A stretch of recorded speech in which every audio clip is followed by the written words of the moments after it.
My name is Barbara Quinn. I am 69 years old. I live at 402 Willow Street in Tulsa, Oklahoma, in a house that was paid off before my husband died, titled in my full legal name, Barbara Jean Quinn, and never transferred to anybody. 11 months after we buried Ed, our son slid a printed page across my kitchen table and gave me 30 days to leave my own home. I said, "Oh, I see. This is a family revenge story. No violence. Only paper, timestamps, and a woman who mistook my grief for weakness." I never forgot the sound of that paper. It was a Tuesday afternoon in January. The last of Ed's tools had been boxed 2 weeks earlier and stacked along the garage wall in the same order he used to hang them. Kyle sat in his father's chair as if the chair had been waiting for him. Amber stood by the sink with her phone raised, filming what she later posted as helping Mom downsize. Kyle said, "30 days, Mom. Amber and I need this house liquid.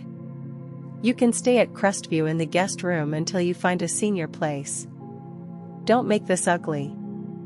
I looked at the calendar on the refrigerator. It still had Ed's handwriting on the first week of last March. A dentist appointment he never kept. A note that said tomato cages, Saturday, and a little check mark that never got made. I said, 30 days. Kyle said, "That's generous. Most people would just list it." Amber said, "Smile, Barb.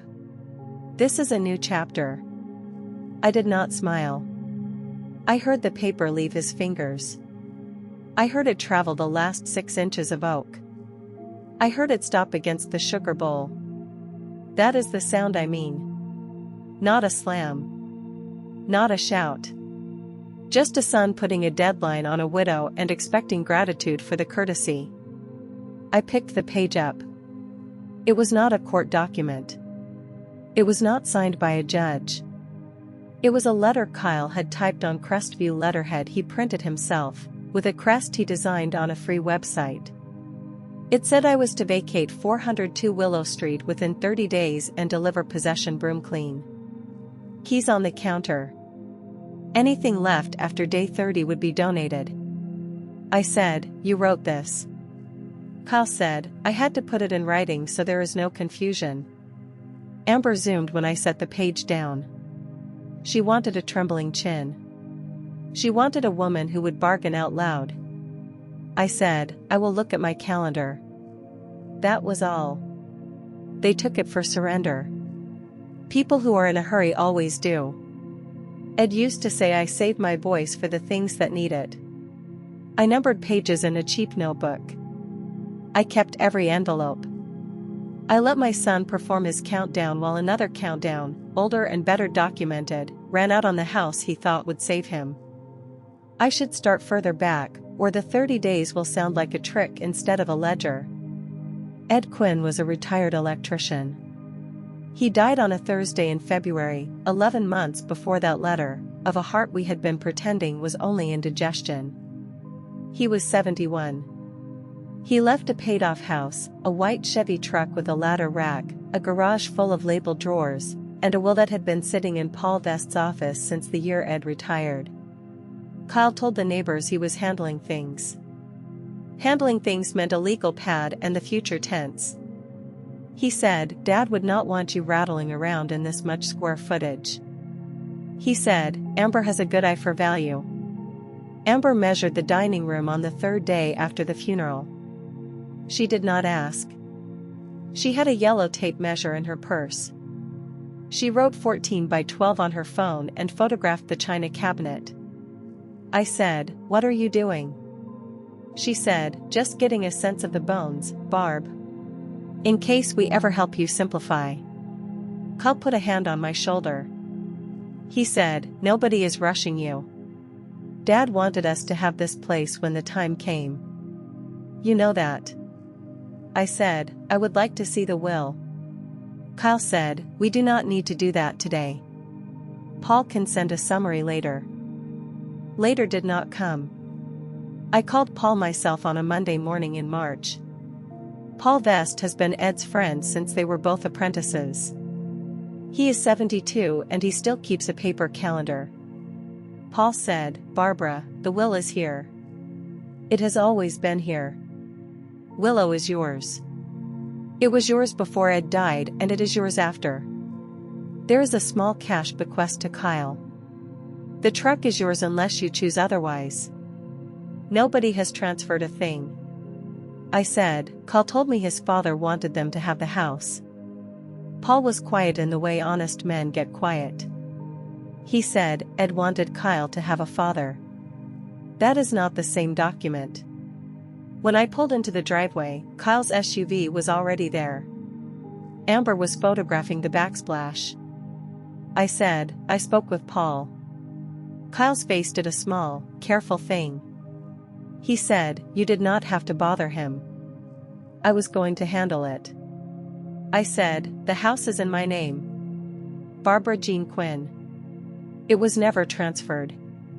Amber laughed as if I had told a cute story about a coupon. She said, names on paper are not the same as what a family agrees.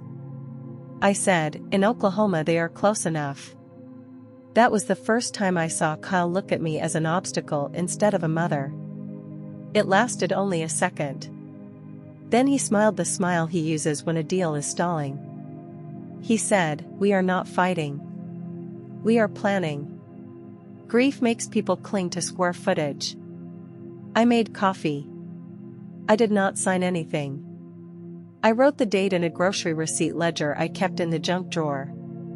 The taking arrived in layers, each one small enough that a polite woman could be shamed for naming it. The first layer was the garage. In April, Kyle changed the keypad code on the side door. He said it was for safety. He said a widow with the old code written in Ed's handwriting under the light switch was an invitation. He said he would give me the new numbers once the locksmith's app synced. The app never synced. 2 days later the white Chevy was gone. Kyle left a note on the counter. Borrowing Dad's truck to haul boutique fixtures. We'll bring it back Sunday. Sunday became a month. A month became the truck living at 19 Crestview Lane, under the basketball hoop, with a magnetic sign that said Amber and Oak and a font Amber had paid a student to design. I called. Kyle said, you do not drive that thing, Mom. The clutch is heavy. I am keeping it safe. I said, it is still titled to me. He said, we can talk titles when you are less emotional. I walked into the garage that evening. The key hook was empty. The toolbox with Ed's initials was still under the bench, because Kyle has never looked under a bench for anything that was not shiny. I did not know, then, what he had shoved inside it. I only knew the truck was gone and the code had changed and my son had used the word safety the way some people use a blanket. The second layer was Thanksgiving. They insisted I come to Crestview. 19 Crestview Lane is the bigger house, the one with the pool Kyle bought in 2019 after a year of saying he was about to close a deal. The deal, when it finally closed, was a mortgage I co-signed because he stood in this same kitchen and said, Mom, it is just paper. You are not on the deed. You are just helping the numbers look like family. Ed had not liked it. Ed said, a co-signer is a spare wallet with a pulse. I signed anyway. I told myself 41 was still young enough to become steady. Thanksgiving was white pumpkins and a leftover boutique runner. Before pie, Amber tapped her glass. She said, I just want to say how special this is. Mom's last holiday in the big house. Next year we will all be in a new season. The big house, in her mouth, meant Willow. A cousin said, oh, are you moving, Aunt Barb? Kyle said, we are simplifying for her. It is what Dad wanted. I set my fork down. I said, I have not listed my house. Amber smiled for the other end of the table. She said, details. The point is family. I rode home with a foil packet of turkey I did not eat. I sat in the car and watched my own porch light and thought about the word last. Last is a word you earn. It is not a word you assign to someone else's Thanksgiving so your guests will clap. The third layer came in early December. I was rinsing cups when a young man with a camera walked through my living room and said, "Beautiful original hardwood. Do you mind if I get the mantle from this angle?" I said, "I mind if you are in my house." He said, "Call Quinn sent me. We are doing listing photos." He said the owner was on board. I said, "The owner is holding a wet cup and telling you to leave."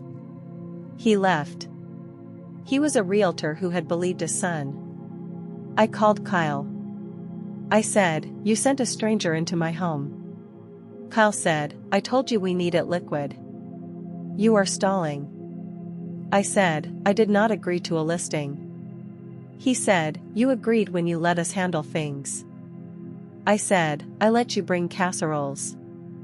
That is not a power of attorney." He hung up. 10 minutes later Amber texted a heart and a photo of a studio on the east side. Cute and manageable. The rent in the screenshot was $1,140. My house payment is $0. The fourth layer was the quitclaim. Kyle brought a folder on a Saturday in December while I was wrapping the few ornaments I still put on a tabletop tree. He sat down without taking off his coat. He said, "This is just cleanup. Paul's office is slow. If you sign this quitclaim, we can get Willow into a living trust and protect you." I looked at the first page. It was not Paul's stationery. It was a form from a website with a quill logo. My name was already typed. Kyle's name was typed underneath as grantee. Amber's name was next to his. I said, "Paul did not prepare this." Kyle said, "Paul is old. This is faster." I said, "I am not signing a quitclaim." He talked for 12 minutes. I know because the microwave clock was in my line of sight. He used the words protection, taxes, Medicaid, and what if you fall. He used Ed's name 4 times. I said, "Then you can carry this folder back out." He slammed it shut. One glass bird I have had since 1983 rolled and did not break. Kyle said, "You are being selfish. Amber and I are drowning and you are sitting on a paid-off house like a dragon." I said, "Then tell me how you are drowning."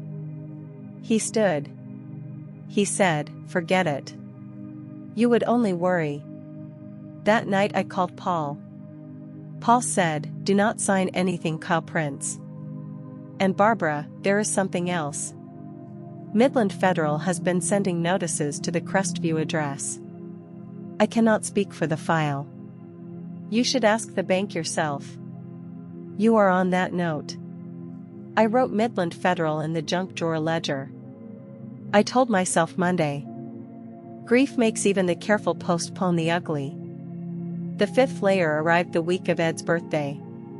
Every month since the funeral I have gone to the cemetery on the Tuesday closest to the date. Kyle had been driving me because he still had the truck and because he liked to be seen helping. That Tuesday he called at 8. He said, "We cannot do the cemetery. We are slammed with the listing." I said, "There is no listing." He said, "There will be. Be reasonable." I took the city bus. An hour and 12 minutes. 2 transfers.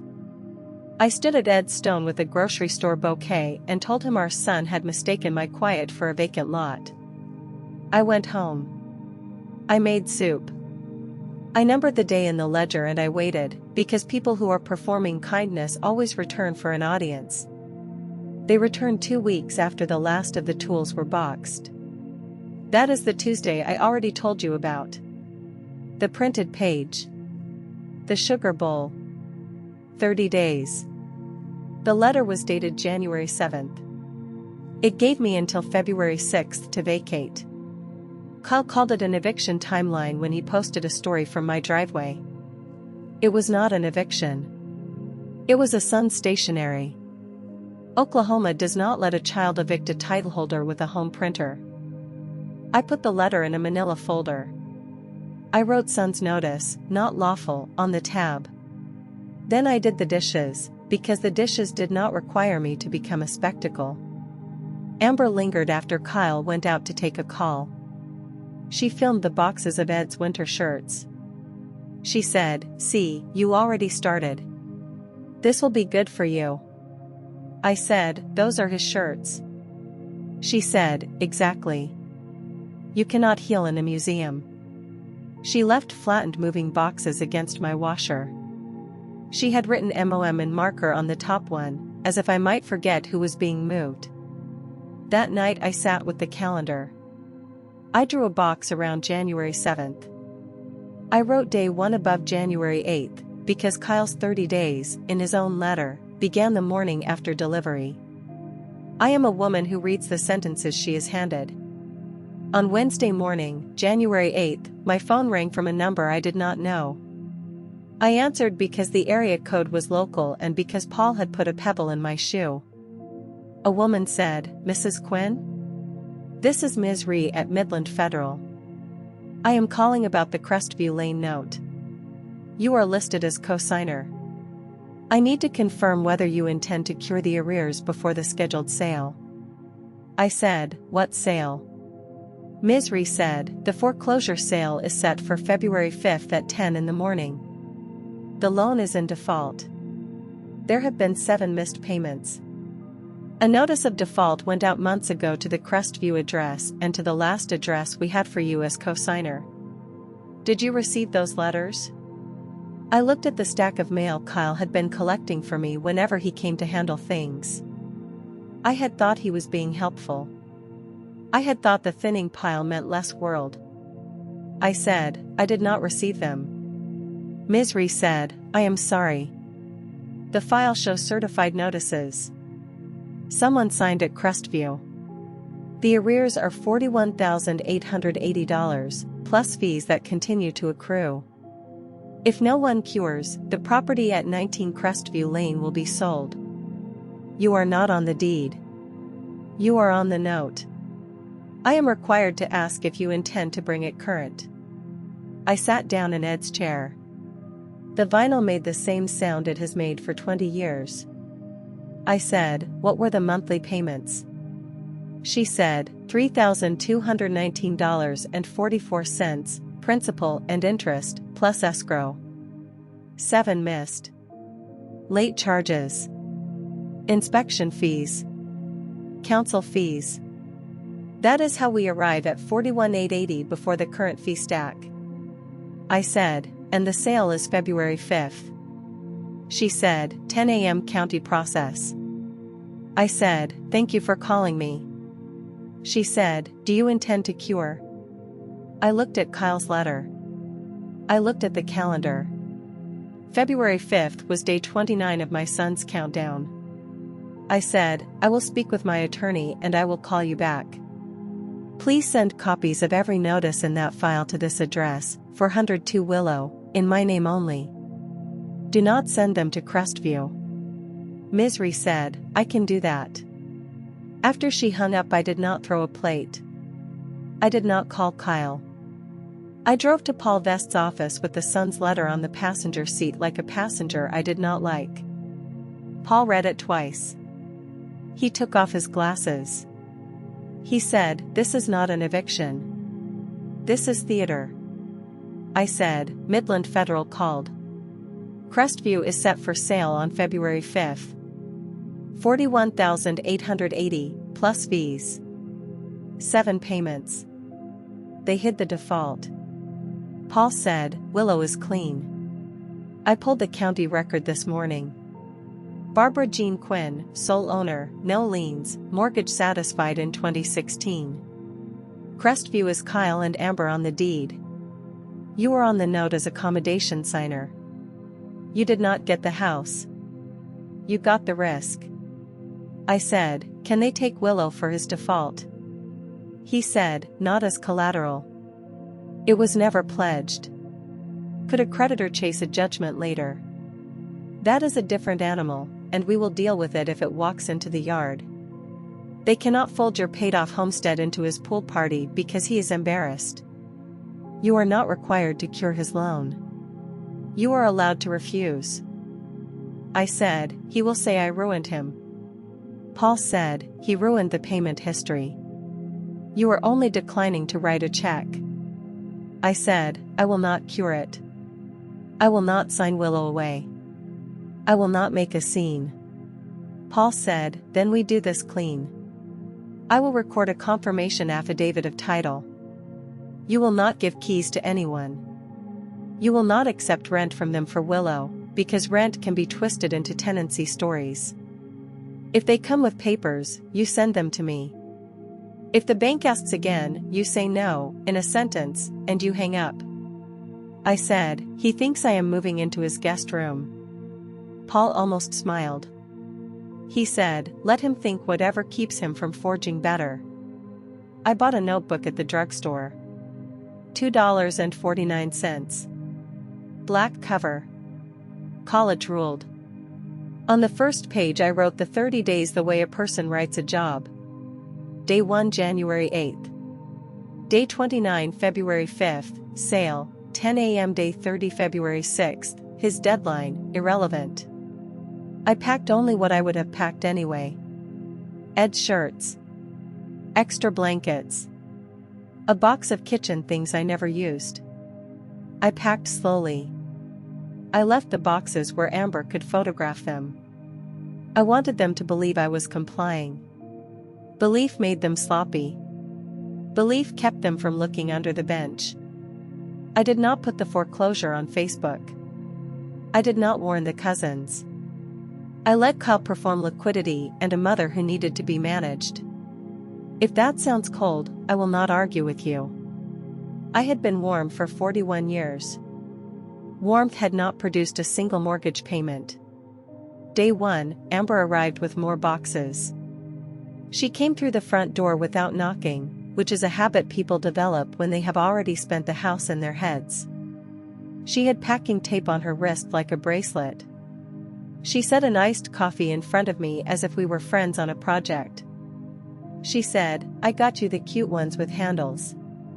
For a studio you want to be able to lift your own life. I said, thank you for the coffee. She walked the rooms naming them. She said, this dining set will not fit. This hutch is heavy. We can consign the china. Nobody your age wants to dust that many plates. I said, I will decide what leaves. She laughed. She said, Barb, you decided when you let the clock start. 30 days is not a negotiation. It is a kindness. She filmed the hallway closet. She filmed my cardigans. She said, to the camera, we are freeing Mom from stuff. When she left I poured the coffee out. I wrote in the notebook. Day 1. Boxes with handles. Coffee I did not drink. She thinks the clock is hers. Day 2, Kyle listed Willow on a Facebook group. A neighbor named Denise texted a screenshot before noon. The post used a sidewalk photograph from December, the one I had not authorized. The caption said paid off bungalow, motivated family, message Kyle for showings, mother transitioning to senior living. Someone asked if the hardwood was original. Kyle had answered, yes, and Mom is flexible on close. I called him. I said, take it down. He said, it is just testing interest. You should be glad. The market is soft. I said, you do not have authority to list my house. He said, 30 days, Mom. Do not make this ugly. I said, take it down or Paul will write the group.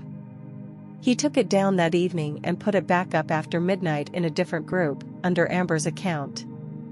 Denise sent that too. I forwarded both screenshots to Paul. I did not correct the word senior in public. Public was their stage. I was working in the wings with a notebook. Day 3, a couple rang the bell at 10:15 and said they were there for the showing. I kept the chain on. I said, there is no showing. The woman held up her phone. She said, Kyle Quinn confirmed. I said, Kyle Quinn does not hold title. Please leave my porch. They left embarrassed. I wrote the time in the notebook. 10:15. Chain on. Declined. Kyle arrived at noon angry in a clean way, which is to say he was angry and he had combed his hair. He said, "You cannot refuse showings if we are going to hit the window." I said, "There is no window. There is a letter you typed." He walked through the house counting boxes as if boxes were progress. He opened the refrigerator and looked at my milk like a landlord. He said, "Guest room at Crestview is ready whenever you are." Amber even put out towels. I said, "I have towels." He said, "You are being difficult on purpose." I said, "I am being exact on purpose." After he left, I walked the rooms myself. I touched the mantel. I touched the stair rail Ed had wrapped in white tape the year I fell and pretended I had not. I cried later, in the shower, where the sound belongs to water and not to an audience. Day 4 was keys. I found the spare set to Willow missing from the kitchen hook. I had 3 sets. One in my purse. One on the hook. One in the junk drawer. The hook was empty. The junk drawer set was still there, under the ledger. Paul had said not to create a scene that looked like a feud. I bought a $10 slide bolt at the hardware store and put it on the inside of the back door that night with Ed's old screwdriver. I slept better for the sound of that small metal throw. Amber texted a studio with a window over a parking lot. She wrote, "Imagine the freedom." I wrote back, "I can imagine." She sent a thumbs up, which is what she sends when she has not actually read you. Day 5, Saturday, Kyle came to mow a lawn that did not need mowing in January. The grass was beige and asleep. He made 2 passes so the neighbors would see a devoted son. Then he came inside and sat, breathing as if he had done a kindness. He said, "Have you called those senior places Amber sent?" I said, "No." He said, "You cannot wait until day 30 and then panic." I said, "I am not in a panic." He looked at the boxes. He looked at the slide bolt and decided not to mention it. He said, "We took care of Dad. We are taking care of you. The least you can do is cooperate." I thought of the hospital. I thought of the chair by Ed's bed and the night nurses who learned my name. I did not say it yet. Day 5 was too early to put the hospital on the table. Some facts are better used when a man has already chosen his lie. I said, "I am packing what I mean to pack." He took that as yes. He always has. Day 6, a certified envelope arrived from Midland Federal, just as I had asked. I signed for it myself. Inside were copies. Notice of default dated the previous August. Second notice in September. Sales scheduling letter in November. A payment history with 7 holes in it like missing teeth. Someone had signed for the August letter at Crestview. The signature was a sharp A and a slide, Amber's usual hurry. I placed the copies beside Kyle's 30-day letter. I photographed every page on my kitchen table with the day's newspaper in the frame. Paul taught Ed that habit during a property line fight in 1998. Timestamps matter. Newspapers still have dates. Day 7 was Sunday. I went to the cemetery alone on the bus again. I told Ed about Ms. Ree and about the notebook. I told him I was not going to write a check for a pool. I told him I was not going to sign the quitclaim. I came home and heated soup and numbered day 7 with a period, like the end of a sentence I intended to finish. That first week they believed they were winning. Belief is a kind of noise. I let it fill the house so I could hear the quiet underneath. Day 8 I spent at Paul's office. I signed a short affidavit in front of a notary named Lorene. Paul recorded it that afternoon. At 4:12 he called and said, "It is in the book. Anyone who searches Willow will see a fresh statement that Barbara Jean Quinn holds title and that no transfer has occurred." I said, "Thank you." He said, "Do not thank me yet. Thank me when February 6th arrives and you still have a kitchen." I bought groceries on the way home like a person who intended to keep cooking. Milk. Bread. The cheap coffee I'd used to complain about and then drink anyway. Occupying a house is sometimes just continuing to buy milk. Day 9, Misery called again. She said, "Did you receive the copies?" I said, "I did." She said, "I am required to walk you through the sale.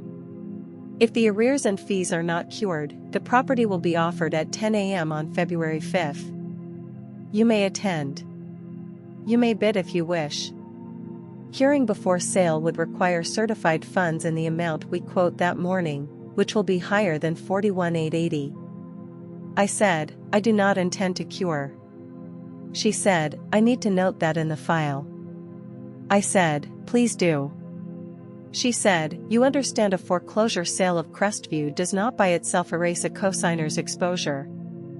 I said, "My attorney understands it too." She said, "All right, Mrs. Quinn. Then we will proceed as scheduled." Her voice was not unkind. She was a person with a script and a commute. I respected the script more than I have ever respected Kyle's letterhead. That evening Kyle came over with a bottle of wine I do not drink and a speech he had rehearsed in the Crestview kitchen. He said, "Mom, I need you to do something just this once. Pull from Dad's insurance. We are short." The boutique took a hit. "If you help us over this hump, we can slow down on Willow. Maybe you keep the back bedroom through spring." I said, "How short?" He laughed as if numbers were vulgar. He said, "It is not one number. It is cash flow." I said, "Midland Federal has a number." His face changed. "Not much." "Enough." He said, "Who have you been talking to?" I said, "I asked you how you were drowning. You told me I would only worry." He paced to the mantel. He said, "Whatever the bank told you is worst case.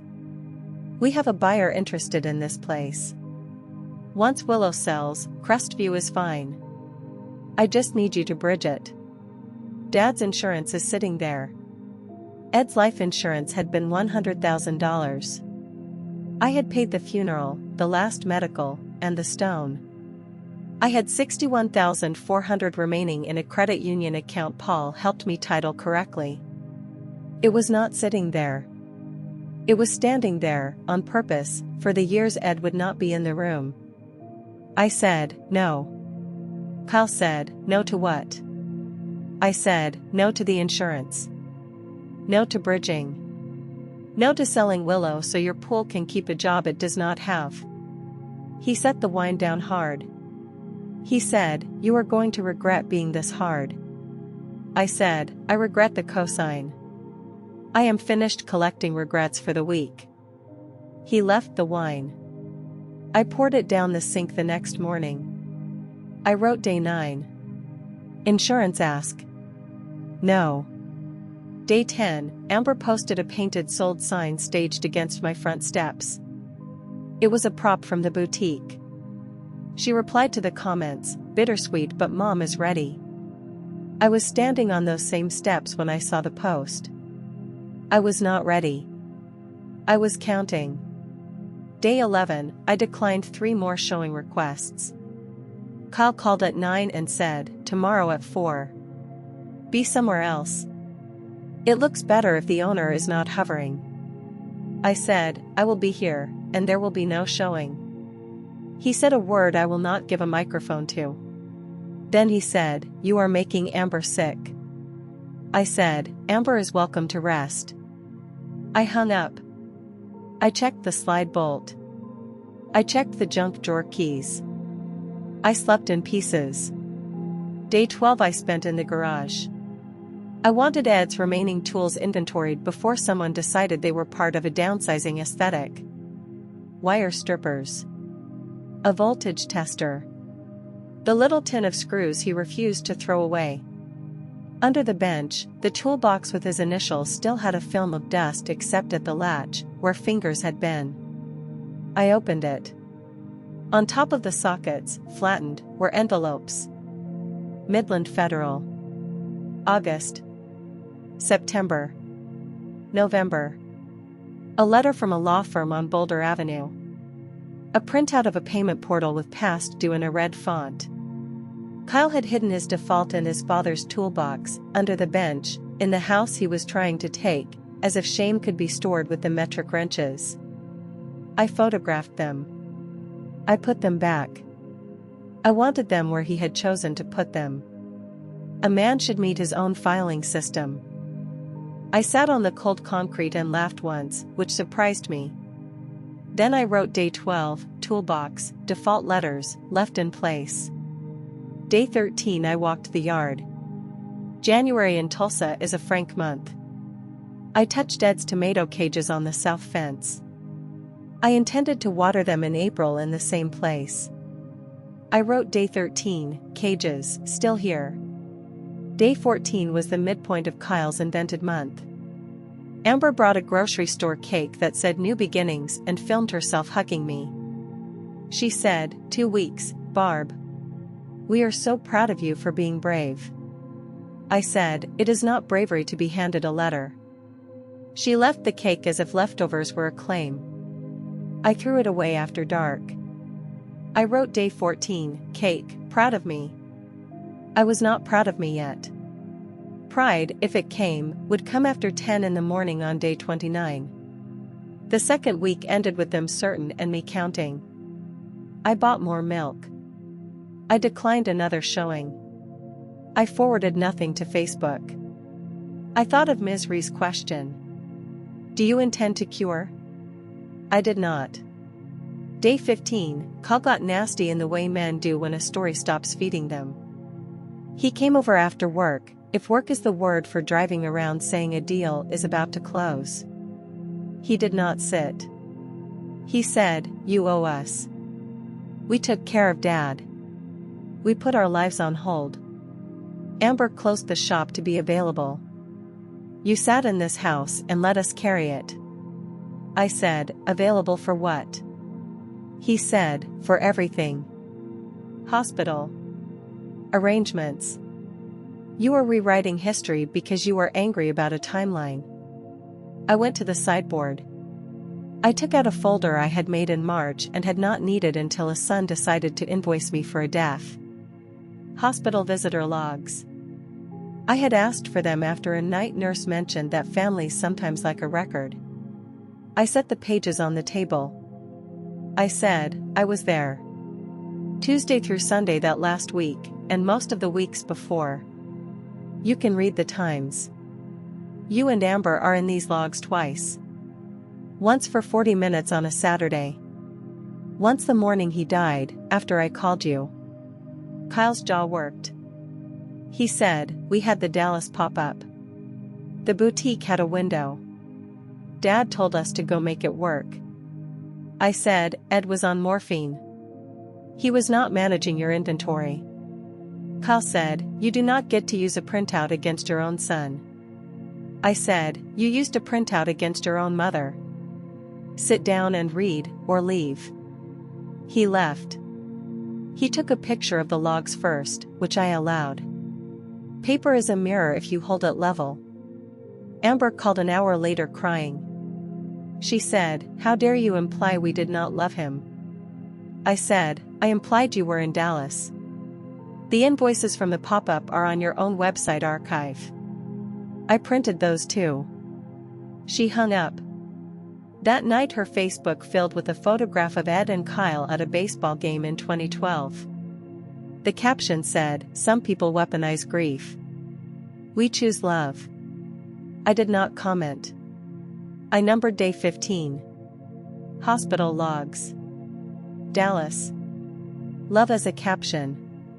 Day 16 I paid the electric bill and called the credit union to confirm the insurance remainder had not been touched.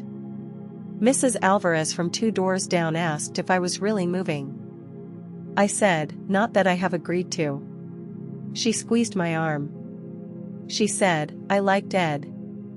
You stay if you want to stay.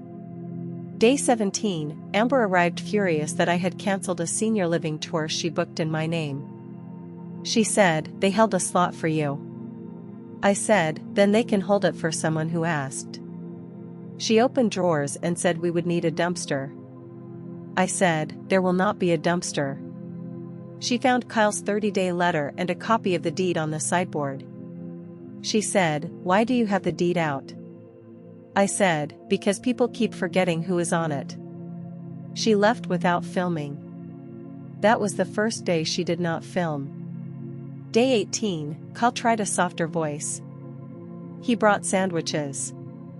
He said, I overreacted. We are family. If you need more than 30 days in the guest room, we can do 45. I just need Willow under contract. Interest is eating us. I said, interest is eating a loan you stopped paying in the summer. He stared at me. He said, you do not know my accounts. I said, I know 7 holes in a payment history. I know a sale date. I know you hid the letters in the toolbox. The color left his face and came back blotchy. He said, you went through my things. I said, I went through Ed's things, in Ed's garage, in my house. You stored your default in my grief. He stood so fast the chair barked on the floor. He said, if this sale happens it is because you let it. You could stop it tomorrow. I said, I could. I will not. He said, then you are not my mother. I said, I am your mother. I am not your reserve fund. After he left I sat with the uneaten sandwiches. I wrapped them because wasting food still offends me. I did not eat them. Day 18, sandwiches, toolbox named, not your reserve fund. Day 19, a title company contacted Paul about a listing packet on Willow. He told them there was no seller authorization and that any packet using last December sidewalk photos should be withdrawn. He said, someone is still shopping your house. Hold the line. 9 days to his sale. 11 to his imaginary eviction. You do not have to do anything clever. You have to do nothing that helps him. Doing nothing, when you have been trained to help, is a kind of labor. I cleaned the baseboards. I folded towels. I wrote the remaining dates in a column so I could see them the way Ms. Reese sees a file. Day 20, Amber emptied the guest room at Crestview. I know because she sent a photo essay. Bare mattress. Bare closet. A vase she said was waiting for my things. She wrote, your space, Mom. We made it nice. I wrote back, thank you for the pictures. I did not say I was coming. I did not say I was not. Let them hang towels on a story. Kyle forwarded a rental application for a storage unit in my name. I did not sign it. I did not rent a unit. My life still fit in my house. Day 21 was a Sunday and a fight on my porch. Kyle raised his voice where the street could hear. He said I was vain. He said I was clinging to a museum. He said Amber's mother had already downsized and loved it. Mrs. Alvarez's curtain moved. I said, go home, Kyle. He said, this is going to be home. You are a guest in a decision. I closed the door. I turned the deadbolt. I wrote day 21, porch, guest in a decision, deadbolt. That night I slept in Ed's chair because the bedroom felt too far from the front of the house. I am not a frightened woman by habit. I am a woman who has learned the sound of her son's patience ending. On Monday, day 22, I drove to Crestview. I had not been inside since Thanksgiving. I wanted to see the guest room with my own eyes, because paper photographs are a kind of fiction. I also wanted to see the house that was about to be sold out from under a couple who still thought my grief was a down payment. Amber answered in a visor, bright. Behind her the hall was stacked with wardrobe boxes labeled Amber and Oak, Fall, Amber and Oak, Holiday, Amber and Oak, Markdown. She said, Barb. You should have called. I said, I came to see the room you emptied for me. Her smile thinned. She said, we had to stage. The inventory has to live somewhere while we reset the brand. I walked past her. The room that had been a guest room at Thanksgiving was a storeroom. Racks. A full-length mirror with price tags stuck to the corner. A plastic bin of earrings. The vase from the photo was on the floor, used as a holder for hangers. I said, "There is no guest room." Amber said, "It is temporary. Once Willow sells, we get a unit." I said, "You filmed towels on a mattress 2 days ago." She said, "That was for you, to help you visualize. Do not be literal." Kyle came in from the patio. He said, "Mom is doing a walkthrough. Careful, Amber, she will start measuring." I said, "You told me I could stay here until I found a senior place." Kyle said, "And you can. We will clear a path. Do not pick tonight to be dramatic." I looked through the glass at the pool. The cover was crooked. A yellow leaf was stuck to the still water in the uncovered corner. In January, it looked like a decision someone had made to impress people who were no longer coming over. I said, "I will see myself out." Amber said, "If you would just sign the listing, this could all be gentler." I said, "Gentleness that requires my deed is not gentleness." I drove back to Willow. I wrote day 22, no guest room, inventory, pool looking stupid. I wanted the notebook to tell the truth in ordinary language. Day 23, a cousin called and said, "Amber is storing the boutique at the house. It looks like a warehouse. Are you really moving in there?" I said, "I am not." The cousin said, "Kyle told everyone Friday." I said, "Then everyone can be surprised with him." That afternoon I packed one real suitcase. Not because I was leaving Willow. Because if the week got loud, I wanted Ed's death certificate, the deed copies, the insurance papers, and the notebook in something I could lift. I set it in the closet with the handle up, which is a small readiness, like a porch light. Day 24, Kyle still thought I was moving. He rented a truck. He parked it in my driveway and honked as if honking were a schedule. He came up the walk with work gloves. He said, "We might as well start the heavy stuff." I stood in the door. I said, "You will not take furniture." He said, "Mom." Day 24. Do not do this. I said, "The letter you wrote is not a court order. Paul is on speed dial. If you lift my table, I will call him, and then I will call someone with a badge." He said, "Amber said you packed." I said, "I packed shirts. I did not pack a house." He left the truck in the driveway for 3 hours to punish me with the sight of it. Then boredom, or a ticket threat, moved him. The oil drip he left was smaller than Ed's old stain. I looked at both and thought about men and the marks they decide are temporary. Day 25, Ms. Ree's office emailed Paul a reminder of the sale. Paul forwarded it with a single line. "Still scheduled. Do nothing." I did nothing the way a person keeps a vigil. I watered the houseplants. I washed Ed's favorite mug. I declined a call that later turned out to be a used car lot, which told me Kyle was already shopping for replacement wheels in his head. Amber posted a countdown sticker. 6 days until Mom's fresh start. She used a photograph of my maple tree from last October, gold and easy. I screenshotted it for the folder. Fresh starts are cheaper when you assign them to other people. Day 26, I went to the cemetery. Mrs. Alvarez drove me and waited in the car with the heater on, which is a kindness that does not film itself. At the stone I said, "Tomorrow and the next day I will still be on Willow. Friday at 10 they will sell the pool. I am not going downtown to watch. I am not going to bid. I am not going to raise a hand." I said, "I am angry. I am also very tired of being useful." Mrs. Alvarez squeezed my hand when I got back in. She said, "You do not owe me the story." I said, "Thank you." Day 27, Paul and I spoke at 9 and again at 4. In the morning he said, if Kyle shows up with a locksmith, you call me. If he shows up with Amber and a camera, you do not perform. If a stranger says they bought your house, they are lying or confused. In the afternoon he said, I checked. Sale is still on. No continuance. No last-minute cure posted. I said, he will try me tonight. He will try the insurance again. Paul said, then you will say no again.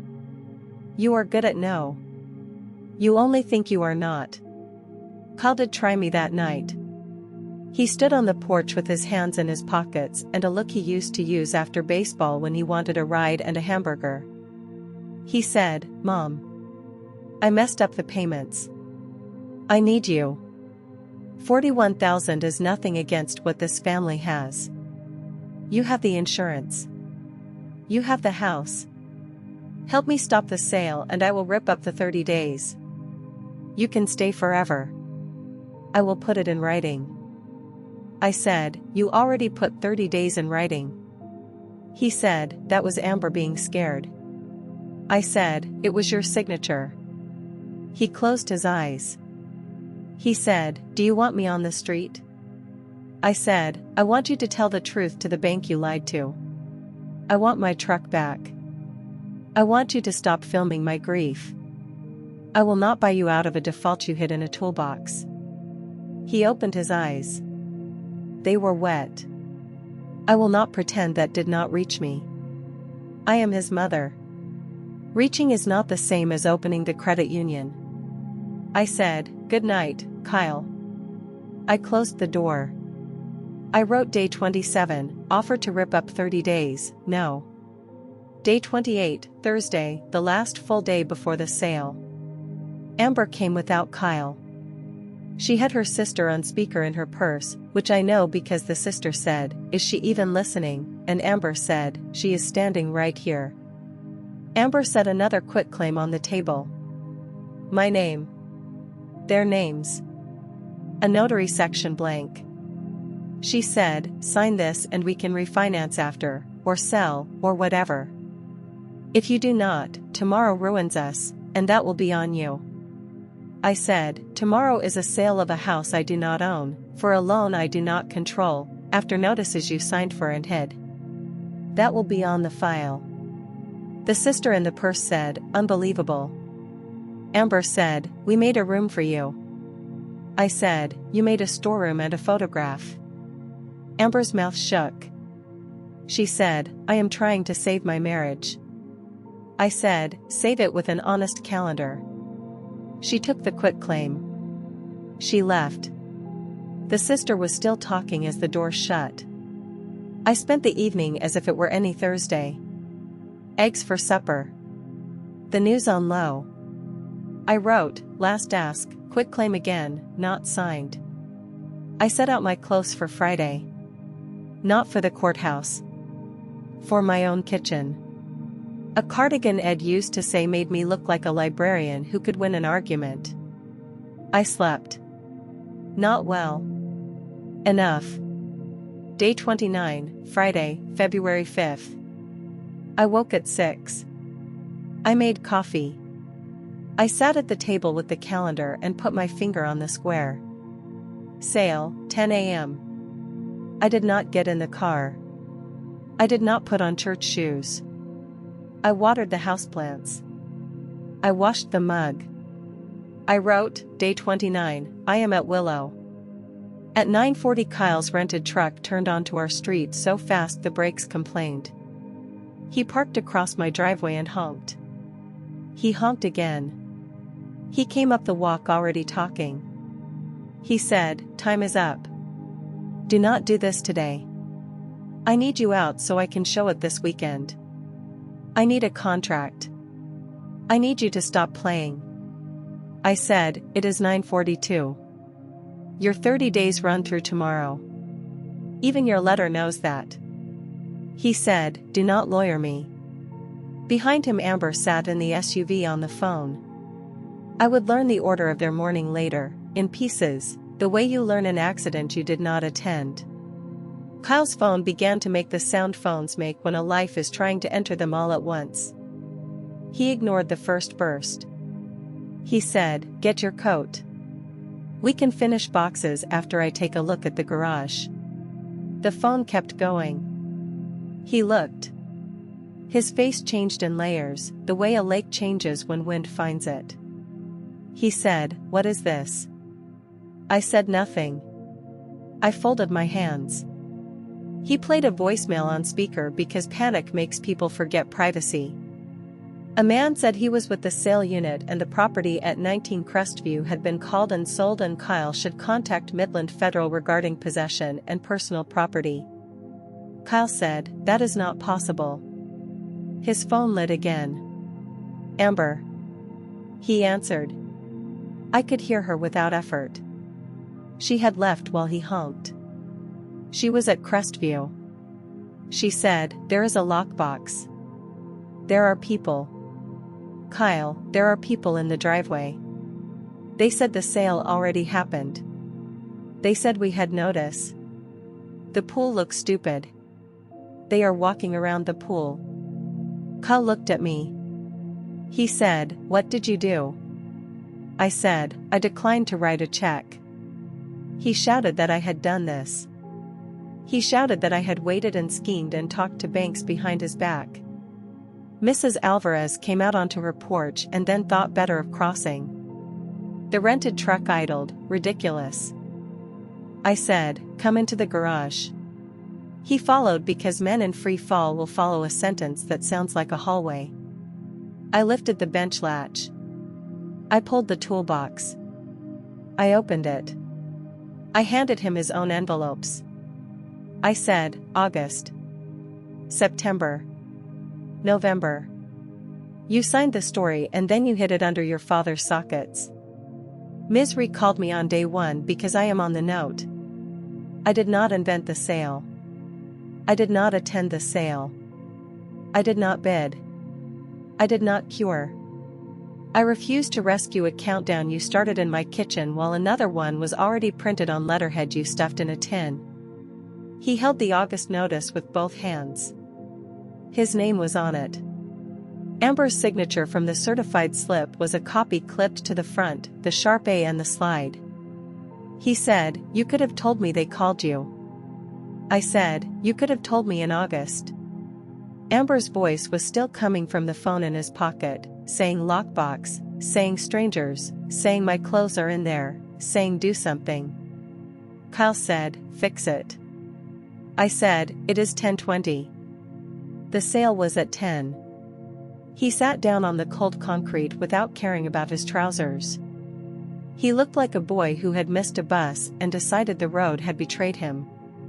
I said, "Listen to me once, in a row, without performing." He looked up. I said, "Willow is mine.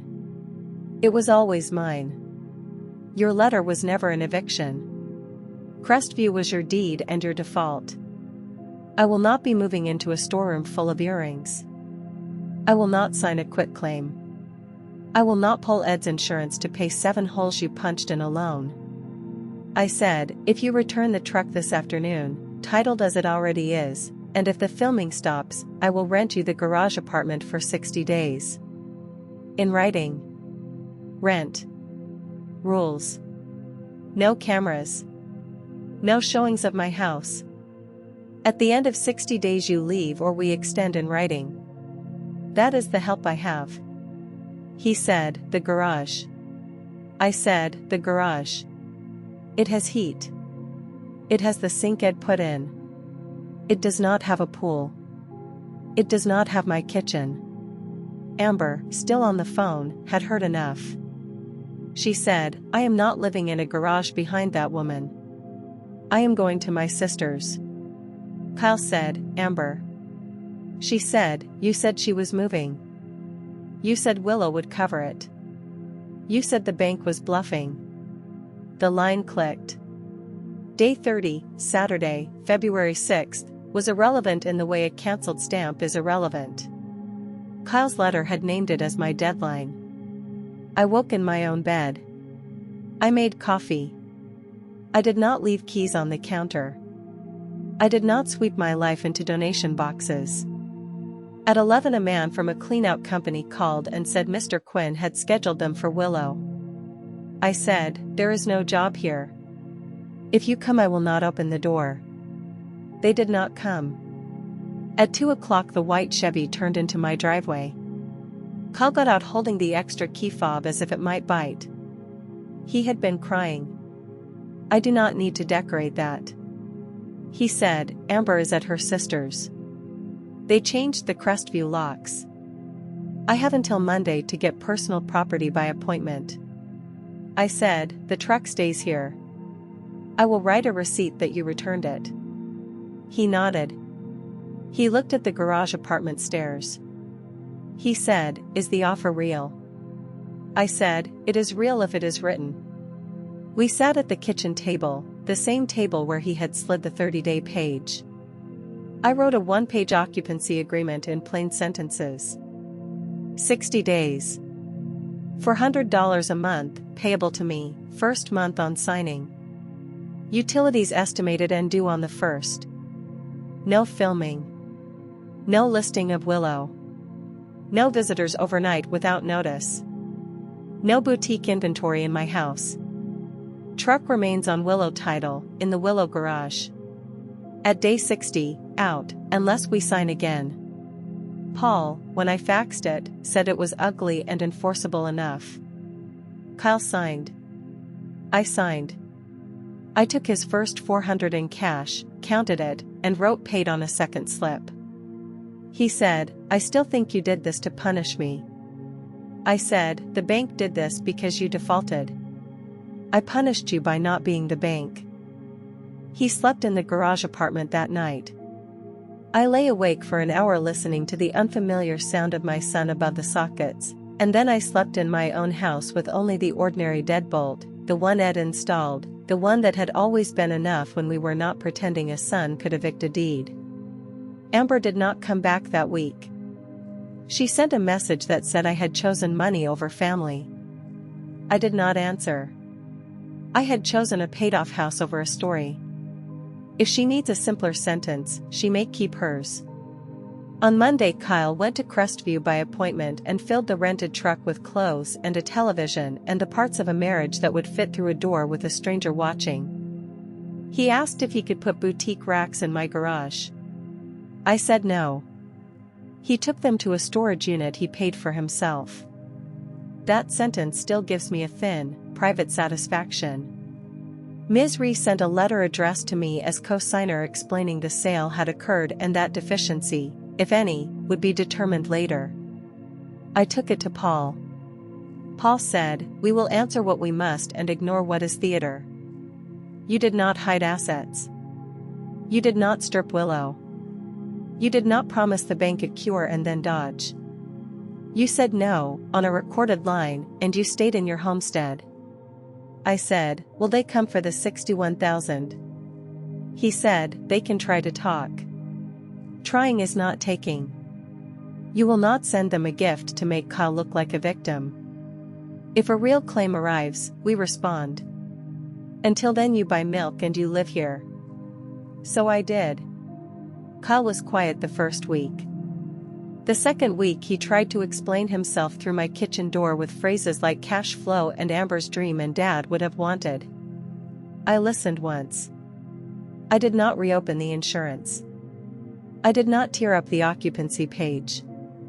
The third week he got a temporary job with a man who owed Ed a favor. I did not arrange it. Paul did, and I allowed Paul to be kinder than I felt. Kindness that does not require my deed is permitted on Willow Street. Amber went to her sister's and then, I am told, to a rental with a roommate from the old boutique. She does not film my cardigans anymore. That is a piece I can measure. On day 60 Kyle asked for 30 more.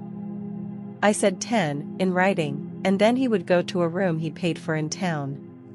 He took the 10. He left on a Thursday with a duffel and a face that had learned a smaller set of numbers. I changed the garage apartment key the same afternoon. I am his mother. I am not his open stare. Spring came late and then all at once. I set Ed's tomato cages back in the south dirt. I watered them in the mornings with the hose that still kinks in the same place. The white Chevy sat in the garage with the magnetic sign peeled off. The notebook from the drugstore is in the sideboard, 30 numbered days and a few extra lines about keys and $400 and a sale I did not attend. People like a moral that can fit under a photograph. I have only the one I earned. A countdown you invent cannot outrun the one you hid. Kyle gave me 30 days to leave a house that was never his. On day 29 the market and the bank and my refusal met him at his own curb. I did not forge a name. I did not loot a room. I did not raise a hand. I read the letters. I kept the deed. I said no when a grown man asked me to set myself on fire for a pool. If you stayed with me through the paper and the timestamps, I am grateful. My name is Barbara Quinn. This was my story. If you want more family revenge stories like this one, subscribe. We put a new one up every day. And if someone has slid a page across your table and called it kindness, you are allowed to read it twice. I water the cages. I keep the receipt book. I live at 402 Willow Street. That is enough ending for a woman who was told she was out of time,